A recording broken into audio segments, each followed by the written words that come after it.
Hey everybody, Tara Thomas, so excited to be with you, and thanks for tuning in. If you can hear the sound of my voice, I'm with Waterloo Schools.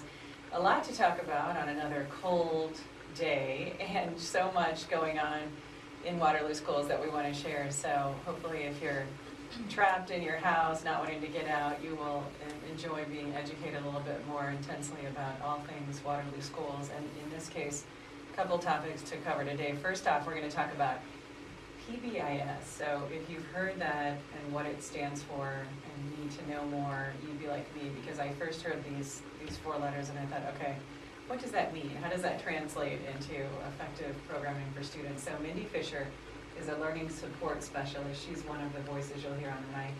And we have Marsha Waters. She is a West PBDA coordinator. That's a different acronym. We'll talk about that. And she's a counselor with the West students in that regard. And then we have Danielle Meyer, another West High person who does more with PBIS and has a long title that has more letters and numbers. IS3 PBIS coordinator. So welcome to you three ladies. Thank you. Thanks for coming in. All right, so tell me first off, Mindy, what does PBIS stand for? So PBI stands for the Positive Behavior Interventions and Supports, and it's all about teaching kids what our expectations are in all parts of the building, whether it's taking a test, what we expect them to, what we expect them to study and those type of things, or just how they're going to behave while they're in the bathroom. So what we want to do with this program is we pre-teach what we want kids to do. And then we set a system in place for recognizing students when they meet those expectations, and then we also have a disciplinary system in place for when students don't meet those expectations. So similar to if you have a kiddo who's in math and they're doing really well, but then they fail the test, you want to reteach concepts and talk about what happened on the test and maybe retake it or relearn concepts. This is, if you have a kiddo messing around in the bathroom, you reteach the expectations in the bathroom of go in, do your business, wash your hands, come out, go to class. You reteach those, and then you talk about what it means to be a respectful student. And we would like to assume that all of these are going on in all of our buildings. So many of you listening would say, okay, how do I know my child is benefiting from that or what's being done? This you'll understand. Each school has its own acronym, a lot of them. So give us an example for those parents and grandparents who would say, oh, I know that. I've heard my child talk about that. So a lot of us call them the building-wide expectations. Most of them have to do with being respectful or trustworthy or responsible or safe. So these are words that you might have heard your student come home and say.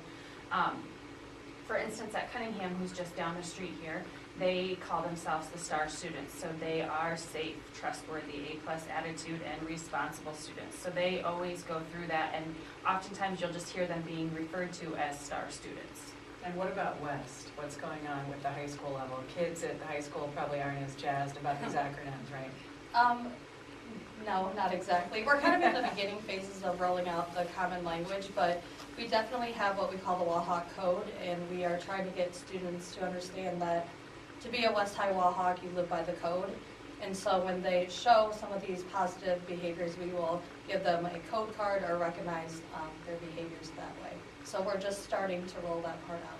And what we do know is this works. And when people say that anecdotally, it's always nice when you have the numbers that back up the approach. And Mindy has talked about the big drop that we've seen in referrals since the PBIS implementation. Tell us about that. So PBIS is research-based, and they really, in the research they talk about when you first implement, you probably are going to have a high amount of referrals because all of a sudden everybody is writing referrals for the same expectations, and you have that consistency then across teachers, buildings, whatever.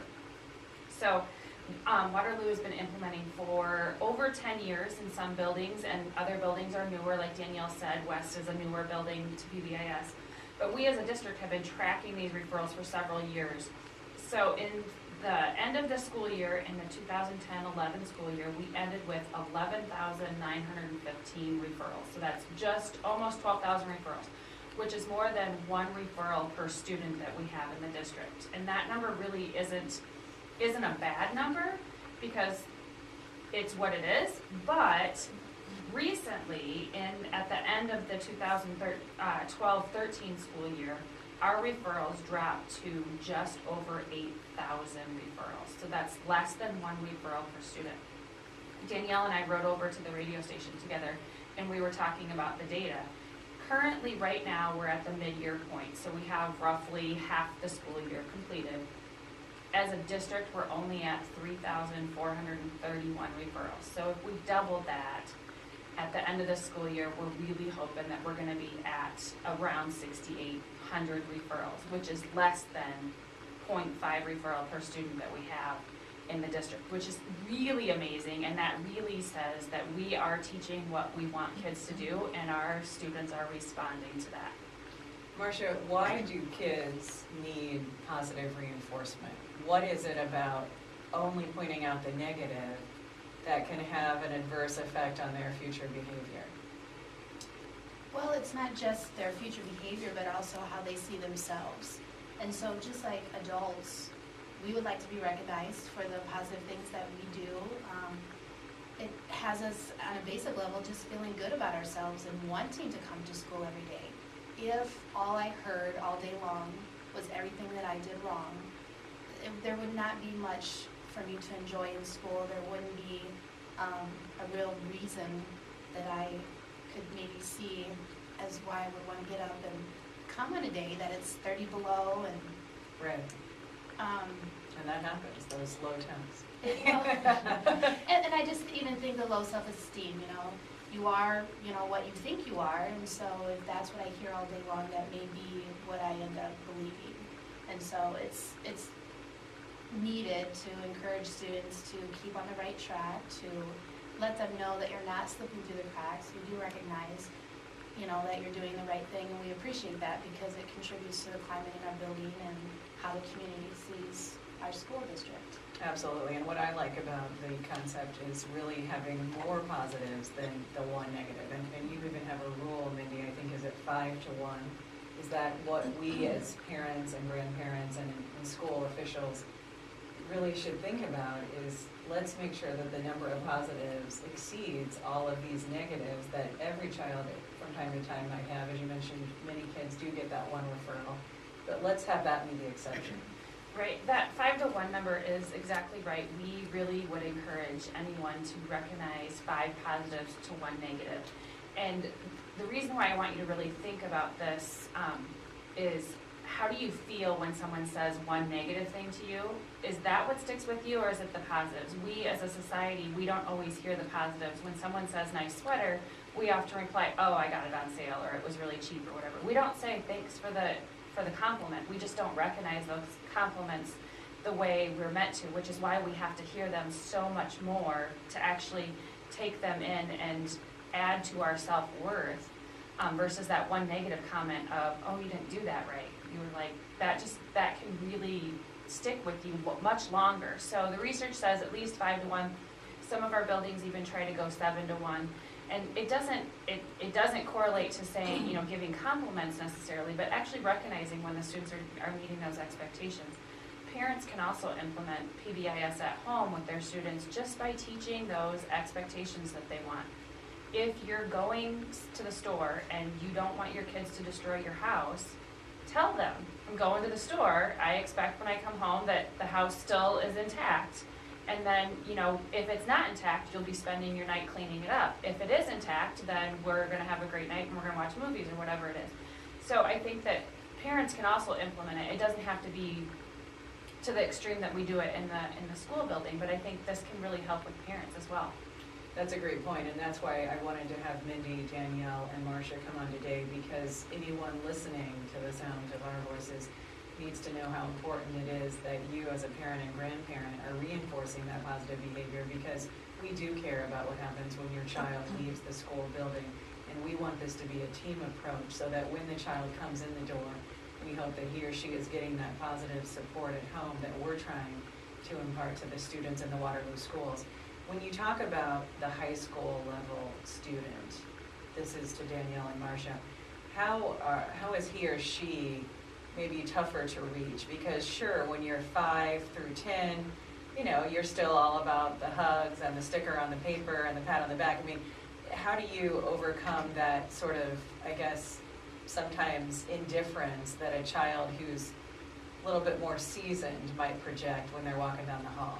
Well, part of my role in the schools to really talk to students and figure out what they need to feel connected in our building, because it's so important that our high school kids feel connected to the building, because it'll help with our dropout rate, and they'll want, like Marcia was saying earlier, they'll want to be in our building. And what we found out is students really want to be acknowledged for something about them personally. They want their teachers to know them, and they want very specific feedback. And so instead of just saying, good job, they want to know what they did a good job for what did they do. Sure. And so we've worked on that, and they really just want that relationship with the adult in the building. You'd be surprised though on how some high schoolers do, I wouldn't say maybe like the sticker on their paper, but in PBDA we implemented this year just recognizing students of the month and tell us perfect what attendance. PBDA, what does Sorry. PBDA stand for, and how Sorry. does that work within West and East high schools? When the high schools went to career academies, so each high school has like a ACB, Arts Communication Business, a Health, a Human Service, ETM, which is the Engineering, Technology, Manufacturing. There's also PBDA, which is the Performance-Based Diploma Academy. So primarily those students are taking their math, English, science, social studies online, but they're still connected with the traditional high school with all their elective courses. So when they're taking Spanish and art and PE and even some traditional English, higher level classes. But they need something different, something was not working in traditional East or West. And so PBDA is a smaller community within the larger high school. We have one math, English, science, and social studies teacher, a facilitator, and then a counselor. And so our team of 6 meet every day, and from the beginning, I was new to West High, as was our facilitator new to that position. We wanted to somehow increase our attendance, increase the attitude of students in PBDA, as well as the number of credits earned. And so what better way to do that but to find something. And so we started with Student of the Month, we started with perfect attendance, we started recognizing the behaviors that were happening that were positive. And so we reached out to community members, seeing if they were able to donate some prizes or give something, and sure enough, they answered our call. And so each month we have recognition with our Students of the Month, and each month we recognize perfect attendance and increased positive behaviors. And so they do like pizza parties, they do like t-shirts, we put their picture on the wall, and there's a kid that, you really don't see him smiling much, and sometimes you have to remind him on, some of our dress code things. But boy, when he was ready to take his picture, that shirt was tucked in and that ID was on, and he was true blue smiling at the camera. I mean, he That's meant great. it. So I love to hear that. If you're hearing the sound of our voices, you're like, who are these ladies? This is Tara Thomas with Waterloo Schools. I'm speaking this first part of our half hour with Mindy Fisher. She is a learning support specialist with Waterloo Schools, and Danielle Meyer and Marcia Waters work with students at West High School.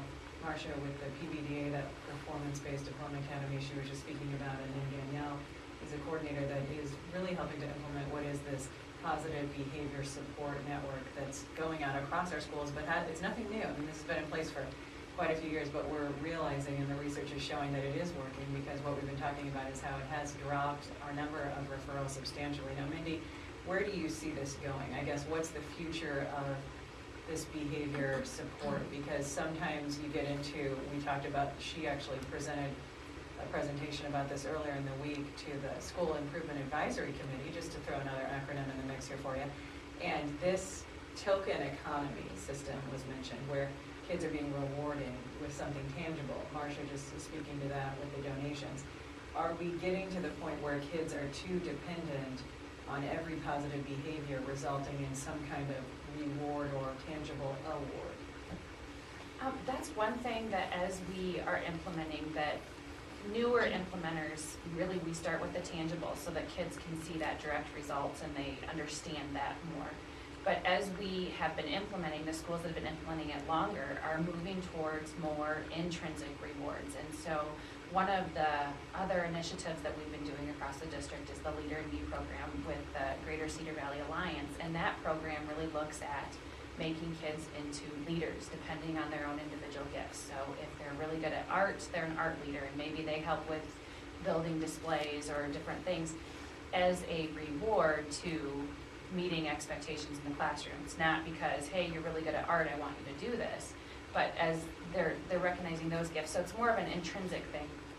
The other thing I always think about is, if I didn't get paid to do my job, would I still do it? I mean, as an adult, we are. Not today, I would have stayed up, no, I'm kidding. Right, well, today, yeah, right, I would have been with you. But as adults, we very much get paid to do the jobs that we do. And so this isn't, to me, this is very comparable to that. But we are Absolutely. working on increasing that intrinsic motivator.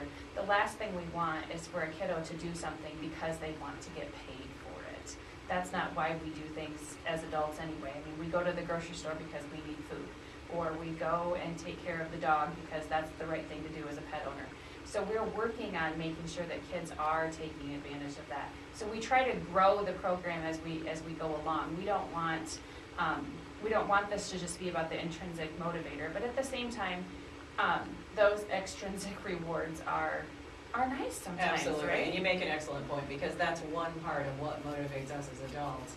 So if that's part of our future rhythm in society, it makes sense to get kids to grasp that concept. Hey, if you're doing well, if you're doing great, we're not just gonna always say this is what's expected. Sometimes you will be rewarded handsomely to some of those kids to get that little trinket or toy or reward, and I understand that, so that's a great point.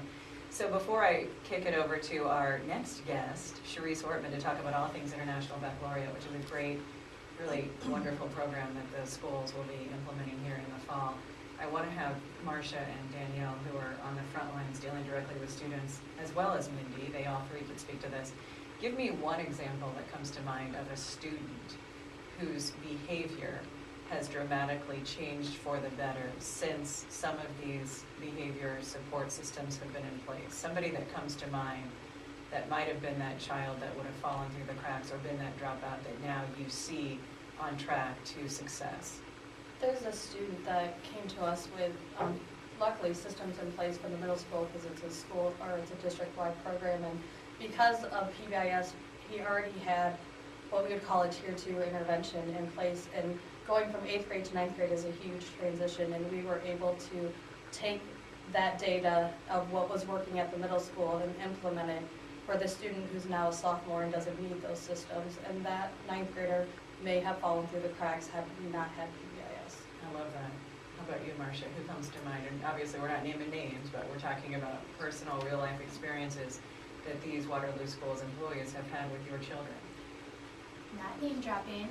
I'll have to go with my previous location. I mean, I was at Expo Alternative for 10 years. It's just my first semester at West. So there, I was in the beginning stages with West High and all the training for the last few years. And there's a student that I recall we had several, but one that was on the verge, really teetering on whether high school was really for him or not.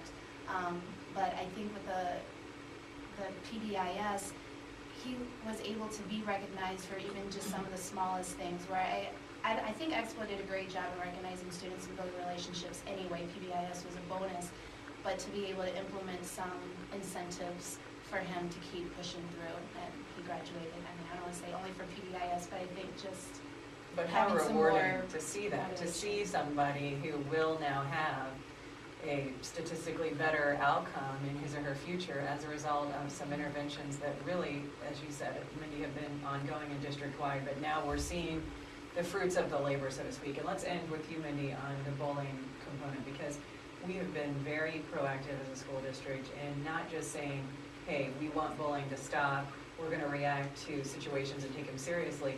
We're trying to step ahead of the game and stop the bullying incidents from even happening. Yeah, so bullying is a huge component of the PBIS, and if our kids are being respectful of each other, they're not exhibiting bullying behaviors. And so that's something we really honed in on. But the other thing is that idea of that proactive approach that we've taken with bullying. We've brought in, with the help of your replacement, Amanda Amanda from A KWWL. blonde chick that wears chunky jewelry, you've probably seen her. Right? She helped us bring in a speaker who had lost his son to suicide, unfortunately, because he had been bullied at school and reacted to the bully and then felt that his reaction was wrong. So we have brought in speakers, we've done a lot of teaching with students who exhibit the bullying type behaviors. We've done a lot of investigations when families come to us and say that bullying's happening. We've been working with our AEA supports and helping us define what bullying is and isn't.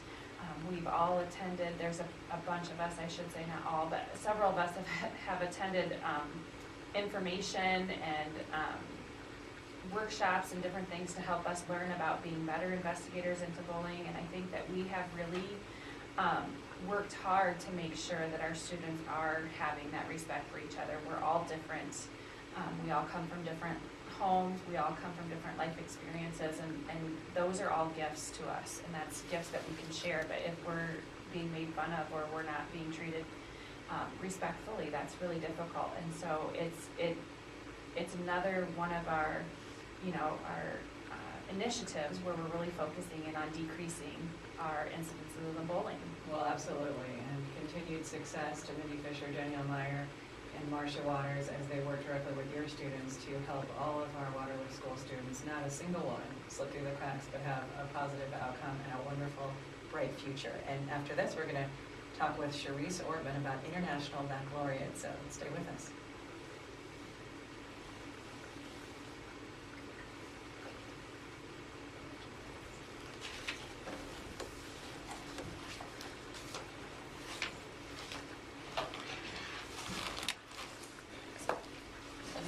You guys on here. Sorry, Beverly and company. We're still on, I believe, but we can go.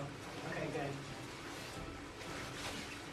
Sorry, but sorry, I should have told her. I usually do the break right at 10:45, but I had you guys go a little bit longer. So, okay, thanks a lot. You were great. Have a great warm day. Like, are you guys leaving today? We're gonna leave at 12:45. Oh, good. Okay, good. Yeah, Thanks for doing this. Oh, This yeah. is perfect.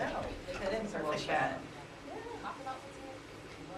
So, yeah, we can hit some of the high points here. The clock that I have is 10:52, but this is 10:54, so I'm not sure what's what. In all the states and countries that we're past learning doesn't stop when the child is home from school. It's just the beginning. Working together, parents and teachers can make this a successful school year for every student in our Message from the Iowa State Education Association.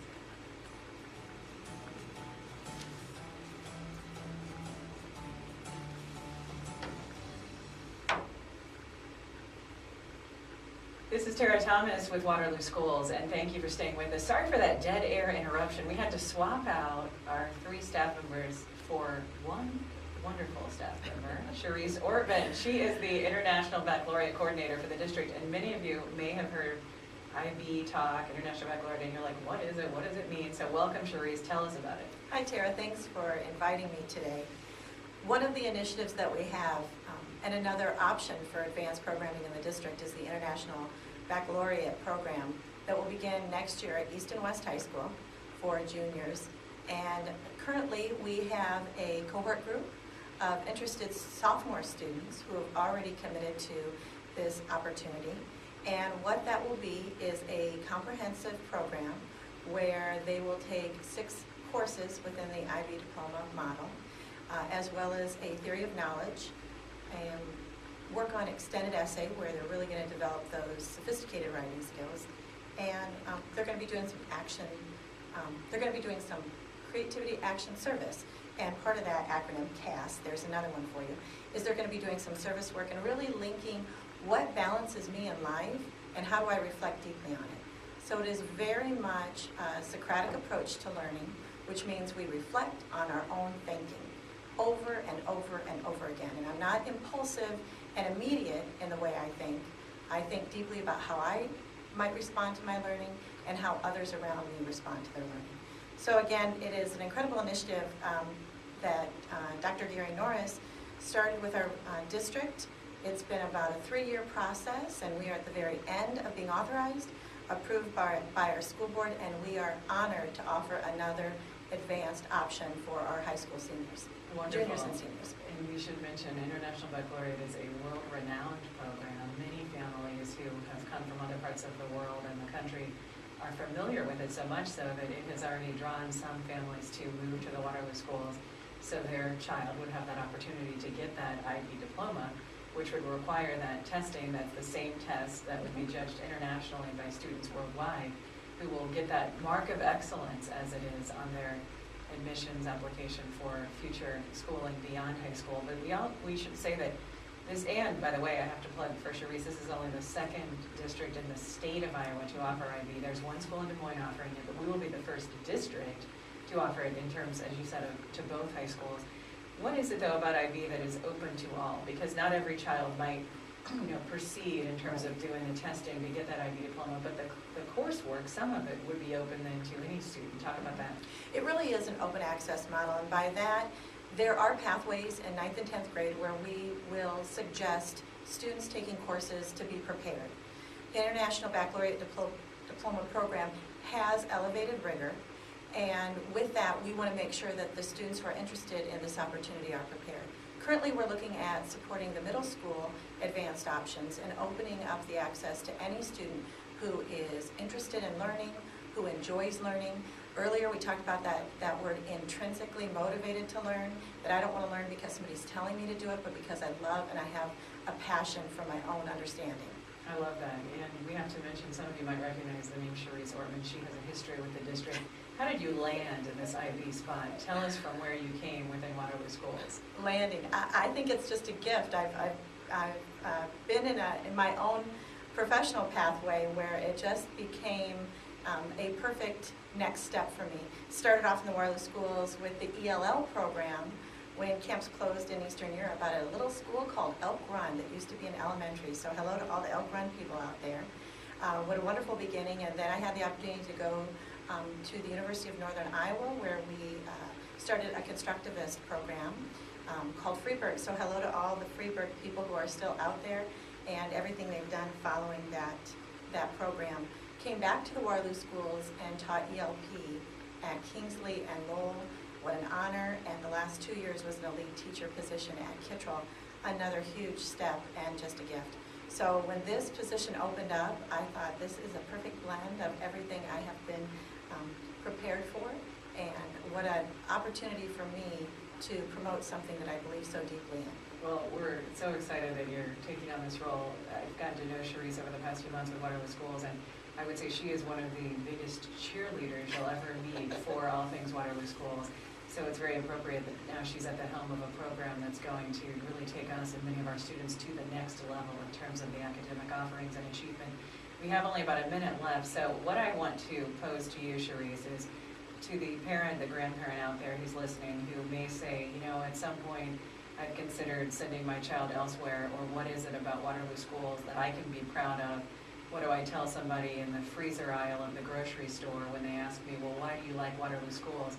Give us your 45-second answer to that question. Okay, elevator going up. One of the things is, right now, the initiatives that we have in our district are very forward. We're working deeply on supporting students' ability to think and to build relationships.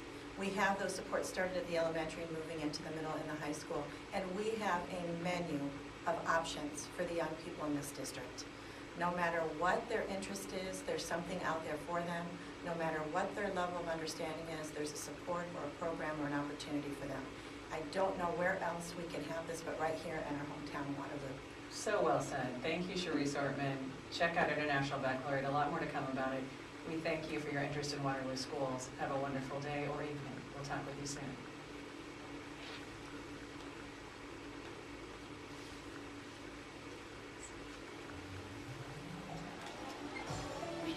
That was so nice. You go on the road and have right. We could be like girl talk. Girl talk with Terry. Thanks for recording that, by the way. We appreciate it.